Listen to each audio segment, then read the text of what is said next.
Hi, and welcome back to the Mob Mentality Show. I'm Chris Lucian, and we have Austin Chadwick as my co-host. And today we're going to be talking to Michele Sollecito, and we will be discussing a lot of fun topics, systems thinking, software architecture, and ensemble programming. But first, can you introduce yourself and talk a little bit about what you do? Oh, hi, Chris. Hi, Austin. Thanks for having me. I mean, it's really good being here. And yeah, I'm Michele, guys. I work for this company called Element. I'm a director of software engineering there. And basically, I'm still massively hands-on. I'm very passionate about, software architecture and management. And here I am, keen to have this chat. Nice. All right. Well, yeah, we can jump right into systems thinking. This is certainly a passion of ours. Yeah. What were you thinking about the topic, or what's come up recently for you? Yeah, sure. I mean, it sounds like one of those things you cannot avoid talking about these days, like an explosion of books and chats. And I mean, it's great to be fair. I mean, I've been like, I don't know, I guess like the first author got me into it was Russell Agoff. And then, it's one of those things, once you get into it, you can't stop seeing it everywhere, right? Right. Yeah. So yeah, I mean, I guess like one of the interesting thing, the whole perspective system thinking really is that it changes how you look at problems and solutions, right? And I'm sure we can drag ensemble programming into this at some point because it's kind of on subject. Right. But what the key proposition of system thinking is that fundamentally, if you believe that the properties of a system depend on how the parts interact, well, as a manager, you're not going to focus too much on the parts themselves, but more on their interactions, right? Which is a little bit like, because if you listen to Russell Legoff and like Deming, there's a lot of talk about manufacturing, a lot of talk about process design. But when you go into software development, if you think about it for a minute, so you're part of a company, you work as a team, and you're trying to design a product which is going to be used by customers in an industry, within a society, and you're trying to literally implement this product with software systems. It's kind of like systems everywhere, right? Mhm. And there's a lot of interactions and interdependencies. And a lot of the problems I've seen throughout my career as a manager were not really like related to, people not being capable or willing to do well. But where things tend to fall apart, from my experience, is that in a lot of companies, there are anti-systemic ways of managing things. Is that something you guys experience as well? Or? Yeah, absolutely. So I think a lot about this, and kind of when I see it, I've read. I think I did a bit of a deep dive around when I was reading The Fifth Discipline, and then when you know, one thing that I'm passionate about doing now a lot is doing causal loop diagramming to expose systems to people. Because I think it's a very visual way of doing that. But yeah, I mean, you're totally right. Traditional management, even like Taylorist style management, a lot of it doesn't necessarily, it focuses too much on the immediate, response of inputs and outputs, and tries to focus on optimizing a small subset of the system, which then can cause damage to the greater system. Right? So Yeah, I see it like everywhere from, the classic divide a team per hour. People go like, oh, let's break down the task immediately at the beginning of the day. Like the Romans, they used to use this technique to destroy things, typically enemies. It's not like something you would use to create systems, right? So that's a little bit weird. And yeah, I mean, another classic example, but even if you think about it more fundamentally, right, the first thing that a company would typically do when it's put together is they will kind of like hire executives and they divide their responsibility between them. yeah. Then this division kind of cascades fractally within that organization. So I don't know, if I'm hired as the CTO of a company, you would divide into infrastructure and like backend and front end. And then you ask people to care only about their domain, right? Yeah. And I guess so this creates a lot of problems in general in my experience. And one of the things is it's also very hard to get out of this situation when you are hiring a company, because inevitably people get used to working in a system And once they adapt and they get the hang of it and they know how to navigate it, when you come in and you're like, hey guys, from an effectiveness perspective, that's not how we want to do it, you will get a lot of resistance, right? Whether it's conscious or unconsciously happening. Nice. And yeah, so then there's also the other aspect of it is that all of these interdependencies, they kind of cross the border between technology, product, processes, and so on, right? And so in some cases it's recognized, like a good example, Conway's law, which, people talk a lot about. But there are others, and so as an example, there are sometimes code bases that will influence people, even people that have the best intentions, to do things that they probably wouldn't do if they were in a different company. Right? And so as an example, I'm a massive fan of trunk-based development. And typically in companies where I tend to be a manager or above, people that work with me are encouraged to work that way.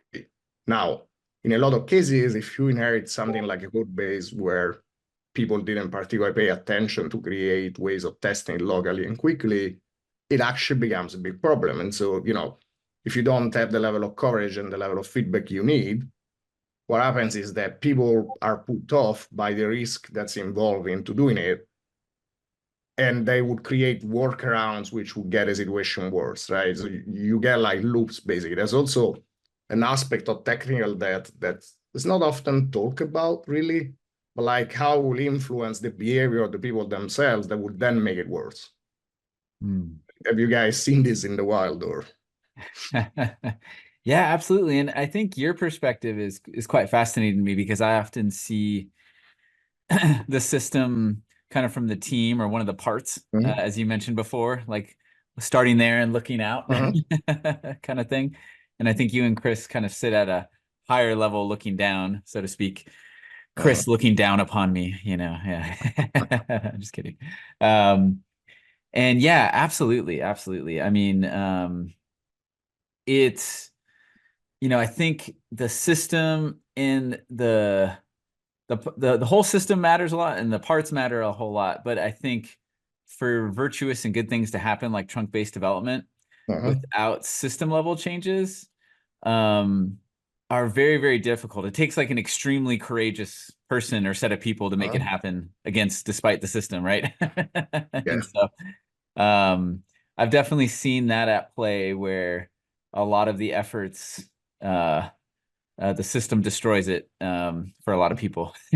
Well, so the causal loop diagramming, yeah, this has been really big for me, but I feel like it has become a bridge for me to reach out. And so I've always used pictures and diagrams and things like that, but there's something about causal loop, and especially if we can get an animated causal loop diagram where things obviously go out of control very quickly. It's interesting because you can make headway with other groups, other departments, whatever it is, within a company, I think, especially when another group can see how their behaviors are impacting your team, or vice versa, or whatever, or two different teams that you're observing together. Yeah, totally. I mean, I guess I've seen, and it's funny because there's not much of it, of these discussions applied to actual software development, funny enough. Yeah. Recently there's been recently it's a bit unfair. Let's say in the product development space, John Cutler in particular has been talking about this for ages and used diagrams of all sorts as well, right? But it's hard to see examples where people talk about a company level, across product tech and processes and so on, right? Yeah. Well, I wonder if part of it, I think a behavior I see over and over again is, what are all the other companies doing? Let's use that as a baseline. And so, they'll adopt, in earlier days, they would adopt waterfall. I think today a company will likely adopt Scrum. And then, but it's by the book Scrum with, little imagination to improvement. and then they just stop there, right?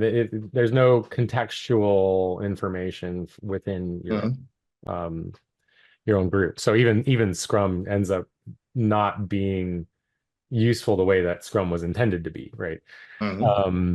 So I think that's a lot to do with it, is that a lot of people are just like, well, let's benchmark against the other company of a similar, size and stature, and then, maybe the similar industry. And, so it might be a little bit of that going on for sure. Right? It's also interesting, like, to wonder why it happens. I mean, I totally agree with what you just said. I see it all over the place, of course. And it's interesting because there's an element of course, society, have some influence over folks. And so some folks then study, I don't know, take MBAs as opposed to other things. But on the other hand, I think like there's also an element of, in a lot of companies, it's essentially not safe to do things. And then if these things turn out not to produce the outcomes you wanted, people might use this as a weapon, right? Right. And so I think in a lot of cases, there's a lot of like defensive posturing where essentially people go like, hey, if I adopt this weird technique that these weird folks in the US talk about and it backfires, and people are gonna like nail me on a cross. Yeah. So you know what? Scrum's been used by virtually every company around me. So how bad can it be if it screws up, right? Right. And then there's an element of wanting to, so still related to this, right? There's an element of wanting to change the names without changing the way people think, right? Because this is the thing. Now, fundamentally, and it ties back into, theory X and theory Y, and fair enough, and into a lot of other things. But fundamentally, certain approaches require a shift in terms of thinking, right? And it's extremely rare in my experience that people enjoy changing their core beliefs. This is one of those things where typically you're forced to. So as an example, in a couple of cases with me, what happened was I saw such paradoxes that contradicted things that I believed in, that those beliefs couldn't survive. But apart from the fact it wasn't necessarily pleasant, the other thing is a lot of people would prefer rewriting reality in their head rather than admitting that something is fundamentally wrong. Now, the thing that makes it so painful sometimes is that even a belief system, funny enough, talking about systems, those ideas are interdependent. And so a little bit like technical debt, if you question one of those ideas, it might in turn question others. You might really not be comfortable with that. So yeah, for sure, big time. And I think I saw a tweet the other day, and I think the account is called Not My Agile, and it'll post things that are very non-agile, but it's like things people often say in like under the agile umbrella or whatever. But one of them was like, if the experiment goes poorly, we will change the experiment to match the hypothesis, right? Or something like that. But now we joke for a minute, but this happens all the time, and it's one of my biggest, I don't want to call objections to data because it sounds like a nut job, maybe to an extent I am. But the point is, obviously, I don't have an objection to data, but a lot of people weaponize these data-driven decisions, trying to forget conveniently that you look for data to support your assumptions. So this is not like, it's almost nothing objective in real life, right? And so you go around, you're like, this is what I want to produce, and you'll end up finding data to support it. Now, this is often not an element that gets recognized when people talk about data-driven decisions.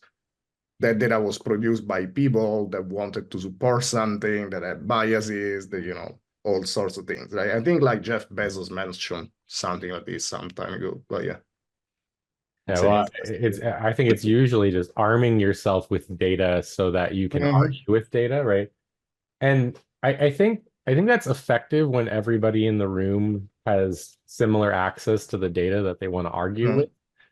But I think often it does become one-sided, where one person has the ability to control the inflow of information to the decision-making process, and then all of a sudden, data becomes that way. But also, I think a lot of like Linda Rising's talks around just emotion, so like I think very few people in the industry actually look at data in a clinical way, and a lot of people are much more emotional. And so often, I find it typically more effective to communicate with a combination of stories, pictures, and eventually getting into diagrams and other like theoretical constraints and things. But when people are confronted with data that they don't like, then you may even provoke an emotional backlash, right? Yeah, for sure. I mean, this happens in a lot of other things, not even just data, but like different ways of running a team or, working on trunk or continuous delivery. Funny enough, one of the biggest arguments against continuous delivery, which I encountered several times in my career, is, hey, you guys are crazy. You don't care for quality, so you're removing pull requests, right? And it's such a way, to me, the thing that, even tying back to ensemble programming for a minute. Now, the interesting one is, you see even developers fighting so hard against this concept, something I never tried because I never met somebody who actually tried for a while and I was so against it, right? Maybe you guys did, I didn't, right? But like, to me, the interesting thing is that it's almost like building a prison around yourself and fighting hard not to get out. And it's kind of things where they're like, but this is also like, me on the other end, for me, not jokes, being on the management side for a while, right? Unfortunately, ineffective processes are comfortable for people. This is the thing.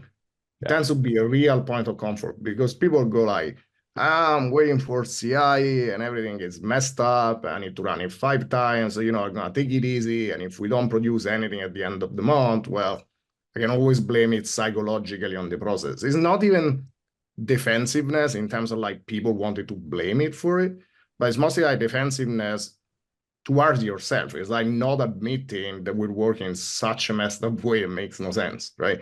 Right. And so it's one of those things like I don't know, people would say they spend 20 years working on branches and messing around and running things manually and checking things. That is very hard to say, hey, if this thing actually works, and people push to production 100 times a day with, I don't know, feedback loops of seconds, what have I been doing all my life, right? And I think that's a big element of that. It's very hard for the person, even in the right company.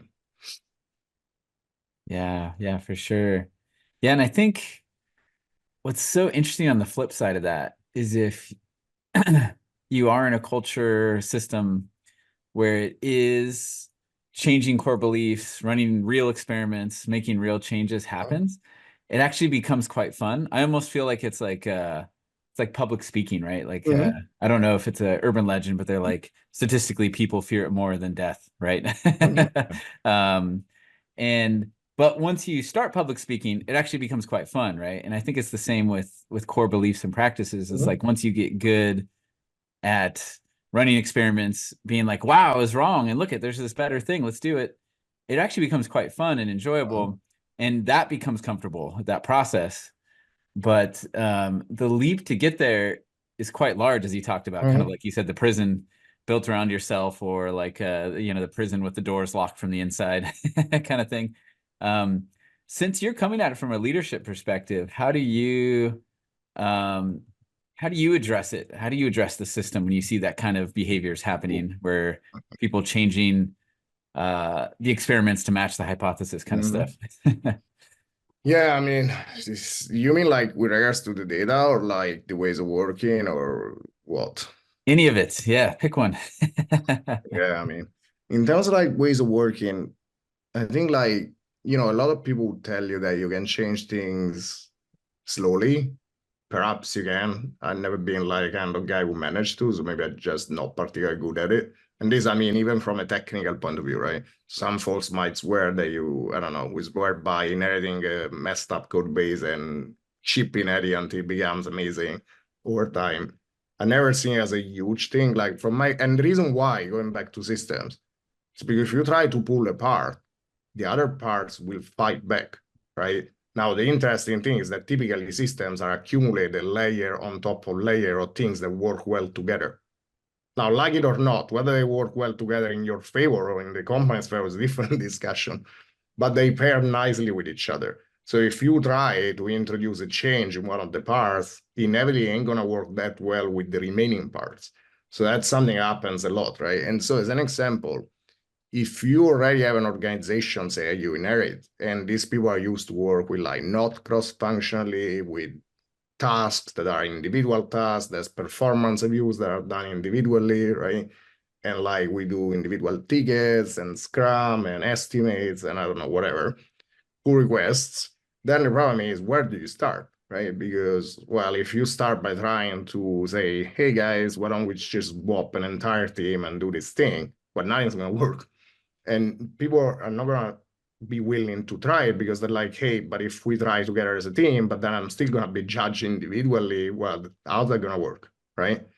Because yeah, we can talk all we want, but then if I'm, I don't know, the front-end engineer, you're the back-end engineer, and if the back-end explodes, you're gonna get fired, not me.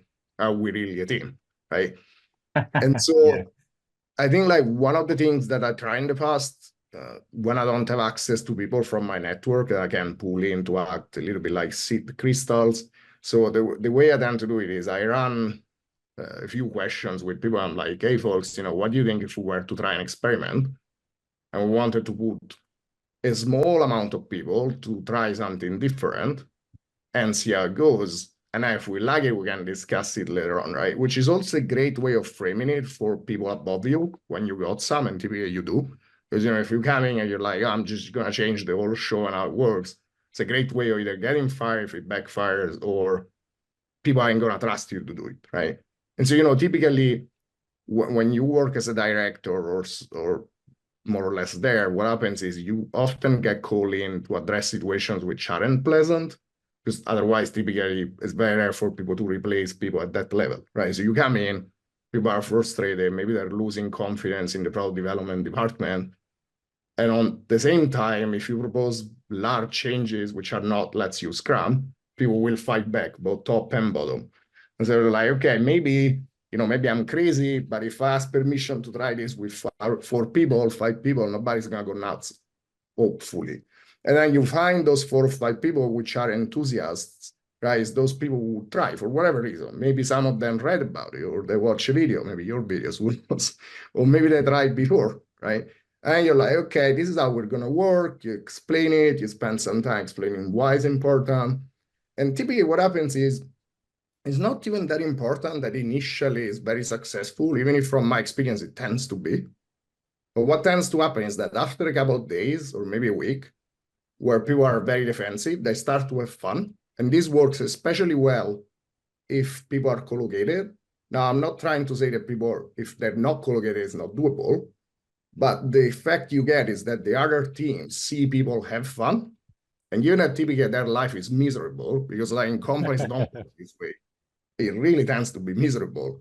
People start looking at stuff. So as an example, what I did in the past is we got like big tables in the center of the development space, and we put the mob-in team there with big screen, and they have fun, chats. It's always like talking and being loud, and it becomes a little bit like, I don't know, esprit de corps, if you want.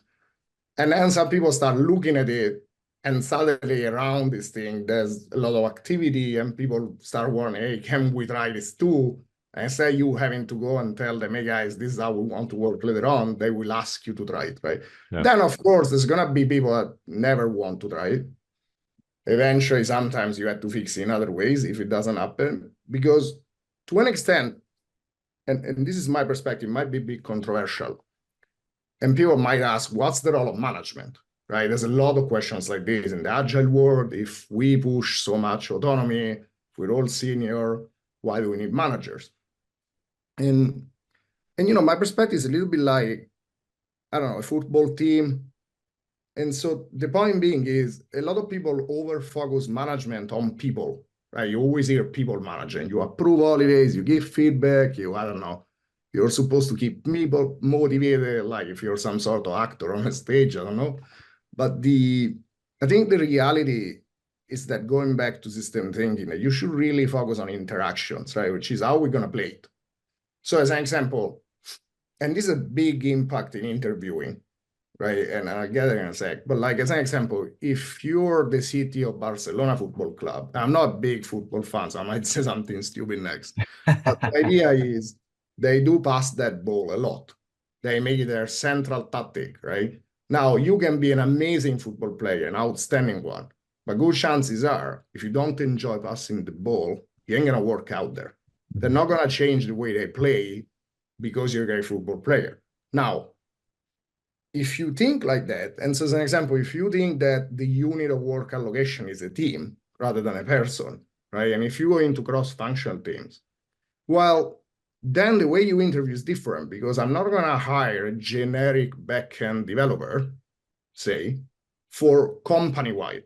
It's never gonna happen, right? Because the way you start thinking is more like, not I need one backend, one front, and one cloud, one whatever, but it's more like, these people I got already, which kind of strengths do they have? And I need to look for someone that has complementary strengths they don't have already. So as an example, going back to backend, just because where I come from, but there are examples everywhere. The field is so vast. Like, you work your entire life and barely scratch it, right?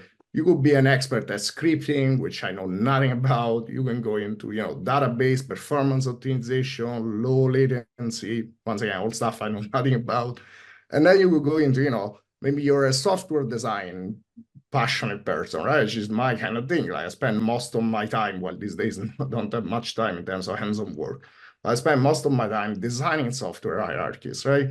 Abstractions, what do we do, how we do it, why that way, and then you're into architecture, distributed systems, there's caching, there's a lot, right? Algorithmics and data structures and so on. And the discussion is sometimes, or let's put it this way, oftentimes these passions are cross language as well. So one of the things that you tend to see is that if you're passionate about performance, that will go across. You would study a C programming language, is where the game's at, and now you pick up Rust because you're excited about it. If you work in Java, it's gonna be low GC, right? And you tend to see that, as an example, I know nothing about, nothing about Python, right? But if a Python person, and I've been working, with Java most of my life, but if a Python person who specializes in performance picked up Java, he would picked up performance in Java much sooner than I would in Java, even if I know Java arguably fairly well, right? And that's the kind of thing. While if I went into Python, I would investigate the type system, how can I do like interface or whatnot, right? And so going back to interviewing, I think that unless the expectation you have is that people are going to work together full time, you cannot hire people with strengths, because people with strengths tend to be very weak at most other things. So what you hire for is the all-rounder person that's supposed to work alone. Do you guys see that in the industry? Yeah, I think you're right. I mean, it's funny. I have family members who, or at least one who's in tech recruiting. All right. And he tells me how often it is that they're specifically hiring for someone with technology A and technology B and this specific number of years of experience. And like the generalist skills are just not even on the radar at all. Where when we hire, that's exactly what we're looking for. It's like, the programming language you're familiar with, not that big of a deal, but how do you work well with people? How do you write code? How do you problem solve? How do you test? These kinds of things are front and center for our interviews as well. And so I think that's a shock to the system for a lot of places. Because, I think especially in an ensemble or a mob or a good, healthy team, that stuff can be so easily picked up or learned, someone who has the habits to learn well or interact well with others, that it's not as important, right? And I think until you've seen that, it's hard to believe, I think. Right? Like, well, how could someone contribute unless they have 15 years of React? How could they possibly be contributing on this team tomorrow? You know what I mean? But this one is hilarious, because another of the things that I see people like really liberating themselves from, which is this obsession over technologies, right? And you see people like, I'm a React developer. It's like, come on, dude. I mean, like 7 years ago, this thing wasn't a thing.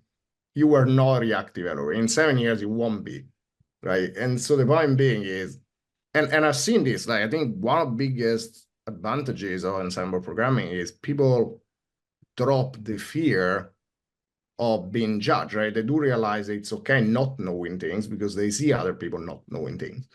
And so it's not like your value is not, oh my God, I'm the big Java guy. And so, if I teach you Java, you're going to be equally as good as me. I'm going to lose my edge. But it's mostly like, hey, we're a bunch of folks trying to figure it out together. And most of us will know some things well, but not know at all a lot of other things. And so maybe it's okay, for me dropping the act and just contributing, right? And yeah, I mean, that's absolutely, I think it's one of the biggest benefits overall, which is people learn because they realize that it's okay to show that they don't know everything. This is a really, really big point. I guess as a manager, is one of the biggest advantages. Yeah. Well, so this might be a good segue to talk about architecture in general. So if if the system's reinforcing specialists everywhere, then how does this translate to systems architecture or software architecture? Yeah, this one's a good one. I guess so funny enough, right? And I'm saying something that should be really obvious, and it will be, but a lot of people behave differently, right? Now, if you look at distributed system, most systems are distributed today, unless you work on very specific things. It's very rare not to work on a distributed system today, right? And every single property, where it is, reliability or availability or, latency, like you name one, right? It all depends on how the various parts work together. And the various parts are not just the subsystem, not just the services or microservices, if you will, but it's all the protocols and how you do logging and where you store data and how and so on, right? And so one of the biggest problems, like as an example, there's a lot of, and I'm a huge fan of the agile movement, I think that very few people are excited about it as I am. But like in a lot of cases, what I see is that what it boils down to these days is essentially you got a bunch of folks doing whatever with no coordination whatsoever, right? And so it's kind of like, and when I mean coordination, I don't mean there has to be a person or a group which mandates things from the top down.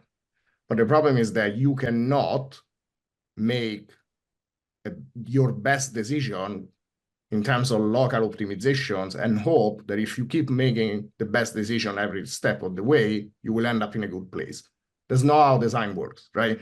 And so as an example, people go like, it would be a little bit like if I wanted to go from where I live in London to Paris, and I just decide to go left or right based on how much I like left or right, you will not end up in Paris. Now, if you're going to go for a walk and see where you end, it's fine. But it's a different thing, right? So you had to, and this is a big deal, is you had to design the system holistically, keeping in mind, what do I want it to be like? Which kind of properties do I want it to have? And if I want to have these properties, what does it have to look like in the step before that, right? And so you start from the outcomes you want and the properties, and you walk back to the approaches, the technologies, the protocols, and how things going to talk to each other, is pull, push, am I going to use HTTP or MQTT or whatever, and why, right? But it's incredibly rare. This sounds like trivial. I mean, I think people would be insane to say this is not a good idea, but now look at most companies and see what happens, right? Yeah. And I guess one of the biggest problems is this division. And I always hated this thing to an extent, which is this thing that companies assign an area of the product to a team. So it's the idea of code ownership and product ownership to an extent. Yeah. And that's what happens, right? Because you do whatever you want in your part of the system, I do whatever I want, and then we put it together, do we get the best system? And the answer is no. What can I say? Do you guys work with code ownership or product ownership? But it's funny that you mentioned that. I think that was the case a while back, but now our product owners have been pairing a lot. So we'll have often multiple product owners in a single session. Sometimes they're delineated, by financial vertical, but we do have more and more. We're seeing paired product ownership distributed across multiple people that discuss the product. Which is really cool because I think it's an evolution. And this is something that kind of maybe has been happening over the last couple of years. But there's certainly been more voices in the product ownership as well. But and we have examples of product owners sitting in with the mobs as well, and we have product owners that became software developers while sitting in on the Nice. model. Yeah, no, it's great. Things like that. Why not? Yeah, and I think for me, the title divisions and stuff like that and the roles can be helpful. I think for me that my goal, I guess coming from the bottom up, kind of systems thinking and architecture thinking, is whenever we're making a decision, right? Yeah, the autonomy is good, but I agree with you. It doesn't mean everyone just does whatever they want, but get the whole system in the room, then let autonomy go to work, right? Because when the whole system's in the room and weighing in, then I think people naturally start to do virtuous things because they can't just pretend the other system doesn't matter, other part of the system doesn't matter. Yeah, of course. And so usually that's just my goal, is if we're lacking a product mindset or a code mindset or this or that mindset, just get them in the room. We had it actually earlier yesterday where serendipitously everyone was available right when we had needed an answer to a question, but we got the whole system in the room and then everyone was comfortable and there was some autonomy that was at play, but it still was, it was like a win-win instead of a win-lose kind of situation that was an outcome. So it's like everyone to a degree gets to do what they want, but in a way that doesn't destroy other parts of the system.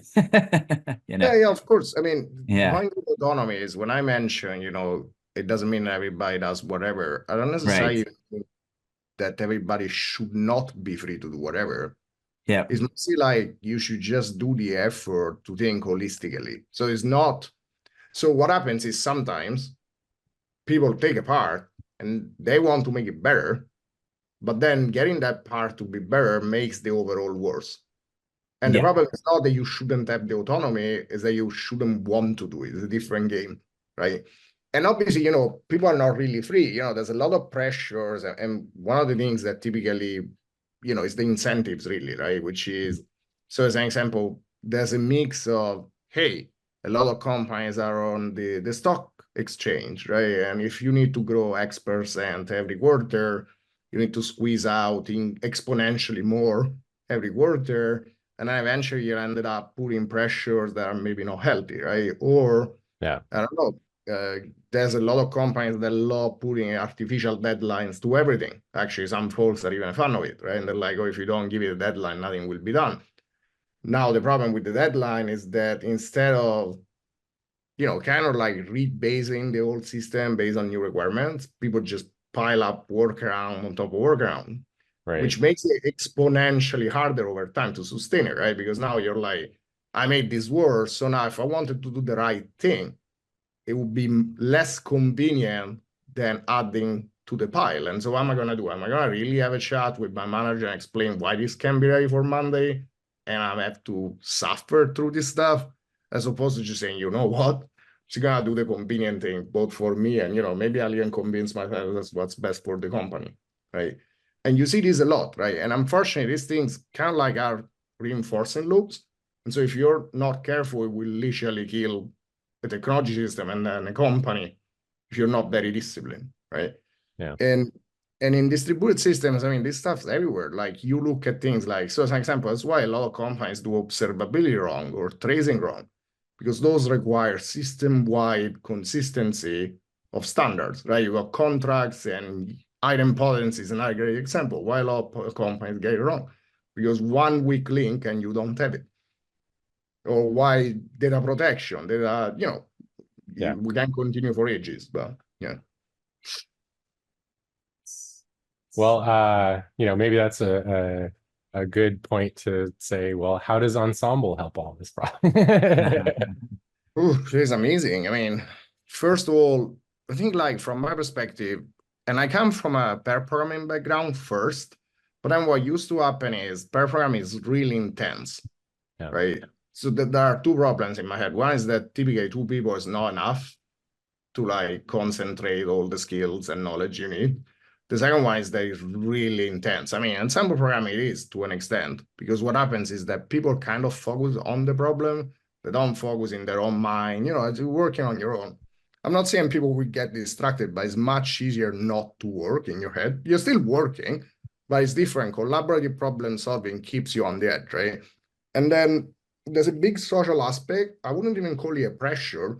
The thing is that when you're with others, you want to shine. You don't want to shine because you want to impress others. You want to impress yourself, funny enough, right? You want to get a good opinion of yourself. And so as an example, I love test-driven development. I use it for a lot of things, right?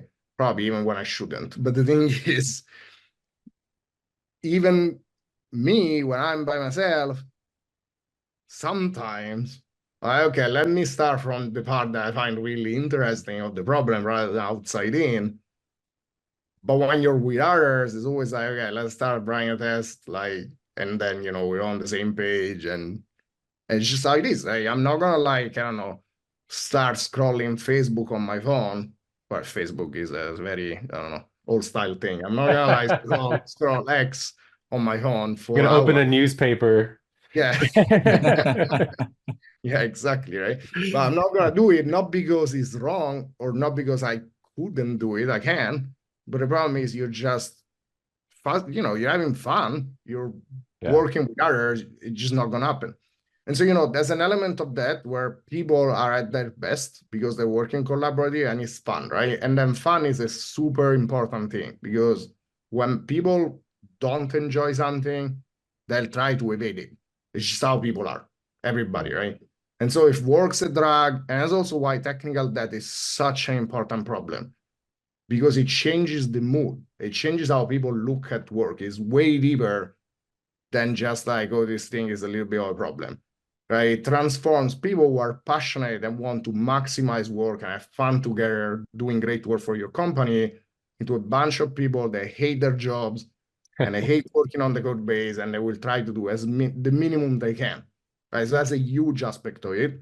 Ensemble programming, even if the code base sucks, it will make it suck less because you're doing it together, right? So there's this sense of, oh my God, we're in battle. What is this mess? Let's get it better. So that's a huge aspect.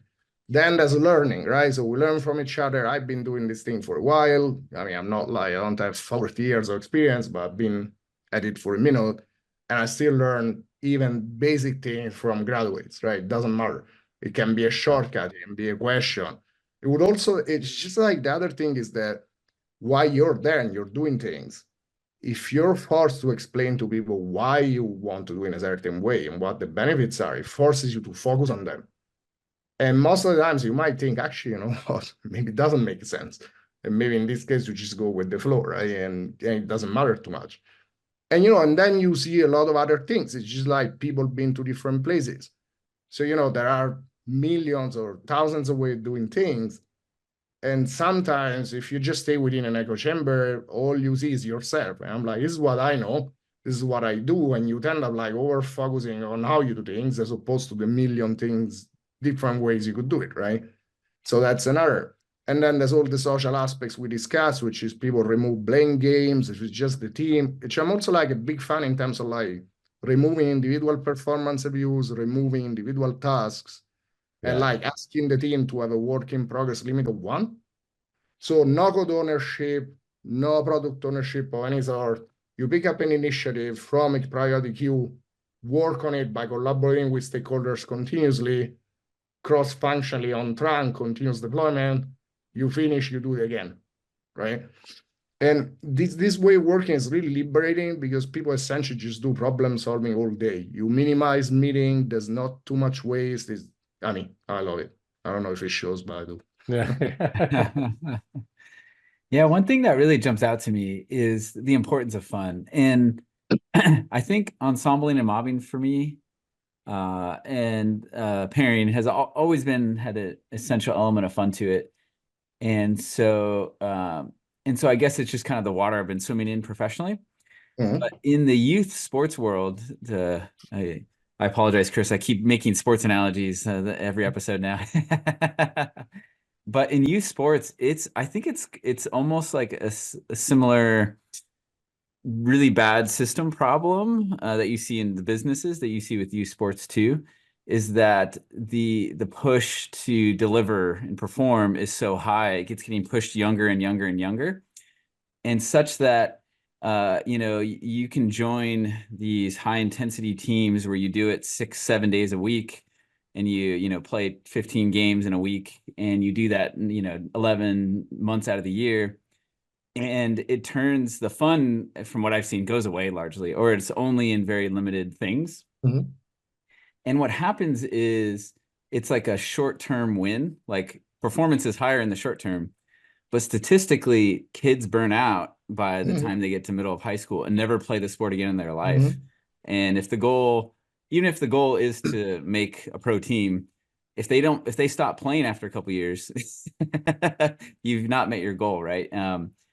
And I think having that kind of sustainable pace and fun is key. And I think it, just like with youth sports, I think it's the same thing in business, right? Like if whatever practice you're doing, if you keep at it at this rate, you're going to burn out, like, and it's not fun, you know? And Absolutely. yeah. And there's just been stories of kids who learn to have fun again, and just how transformative it is to make this, the sport turns into a good thing again, as opposed to a burden. And I think the same thing can happen with work. Well, what's the quote you say a lot, Chris, right? Like, yeah, well, this is the quote from Jason Kearney, where it's like, this, you know, people come to our environment, developers come to our environment to heal. And so, yeah, that reminds me a little bit of it. But I've certainly seen developers who have started mobbing, and the life that was drained from their eyes slowly returns over time, right? And so the fun returning. Yeah, no, totally. I mean, when people talk a lot about deadwood, right? Deadwood always started as livewood. Someone got killed in the process. But then the other thing is, so I think one of the biggest differences between sport and like software development, because a lot of people, you know, they try to apply a lot of like techniques and processes or management styles to get from like manufacturing. There's a lot of manufacturing in comparison. Let's not even get their views. I'm not on. As like sports and army and whatnot. But like fundamentally, one of the biggest differences between most software product development and sports and so on is really like the time horizon, right? And one of the things that people don't often talk about is that sports very intense. And, you know, if you do like a team sport, it can have this element of a fight with the other team, fair. But then that fight stops and you get to reset. Now, in software product development, unless you build stuff and you deliver it keys in hand and never see it again, which is not really my thing these days.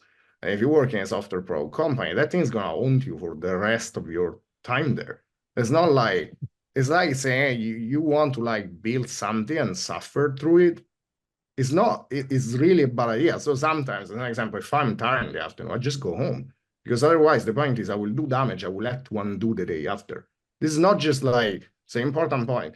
It's not just like, hey, you know, if it's unsustainable, we'll crush people and shoot them and throw them away. It might be appealing to some bosses, but the funny thing is, it's not even good for the company. It's not just for the soul of the company, for the pocket as well. Because the difference is that those people will start making a mess, will dig their own grave into that thing, and then the company will go into it, right? Because you got this big element of whenever I do something, it's not just what I'm doing, it's all the effects that this action will have on my future actions, on the actions on my team, on the actions of other teams, on the customer. And it's kind of like, this is a game where you need to think, you need to be at your best. It's best if you go slow and take it easy. And, you know, like I always say, like if you're doing ensemble programming 4 or 5 hours a day, is already a lot. Like you will go home dead. Like, I mean, you guys probably know.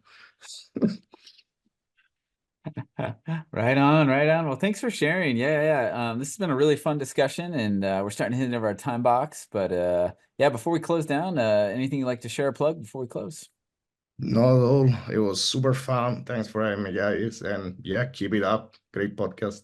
Love it. Awesome. Well, thanks again so much for being on the show. We really appreciate your time and your insights, and I always learn so much from every guest, and so and it's definitely Likewise. the case with you as well. So right on. And to our audience, please share this episode with anybody who's you want to maybe have a conversation with about system thinking, about architecture and ensembling, and how all the things interact together. Please like and subscribe. We'd love to hear your comments, your feedbacks, your objections, your rants, whatever you got on YouTube comments or X or LinkedIn. We'd love to hear it. But until next time, mob on and have a good one. See you, everybody. Bye, everyone. Bye, guys.